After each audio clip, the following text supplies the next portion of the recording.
দীর্ঘদিন পরে লাহোর কালান্দার্সের হয়ে সুযোগ পেয়ে এবারে সুযোগটা লুফে নিল রিশাদ হোসেন। প্রথম ওভারে এসে উইকেট তুলে নিয়েছে রিশাদ।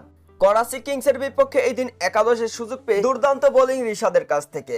প্রথম ওভারে জেমস ভিন্সের উইকেট তুলে নিয়েছে এই দিন রিশাদ হোসেন। রিশাদের বোলিং দেখে এই দিন অবাক পাকিস্তান গ্যালারি। করাচি কিংসের বিপক্ষে মাত্র 20 রান খরচ করে এই দিন 5টি উইকেট শিকার করে নিয়েছেন রিশাদ হোসেন।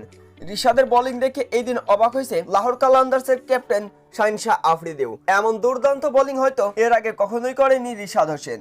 সেই সাথে সাথে ব্যাট হাতও দুর্দান্ত এই দিন রিশাদ হোসেন। করাচি কিংসের বিপক্ষে এই দিন 2-4 এবং 2 ছক্কায় মাত্র 5 বলে 20 রান করে রিশাদ হোসেন। রিশাদের এমন অলরাউন্ডিং পারফরমেন্সে খুশি লাহোর কালান্দার্সের মালিক। তাই তো রিশাদকে রেখে দিতে যাচ্ছে আগামী ম্যাচগুলোতেও। আগামী ম্যাচে অটো চয়েস হয়ে গেল রিশাদ হোসেন, কেননা দুর্দান্ত এই পারফরমেন্সে খুশি হয়েছে লাহোর কালান্দার্সের মালিক। পরবর্তী ম্যাচগুলোতে লাহোর কালান্দার্সের মূল একাদশে থাকছে রিশাদ হোসেন।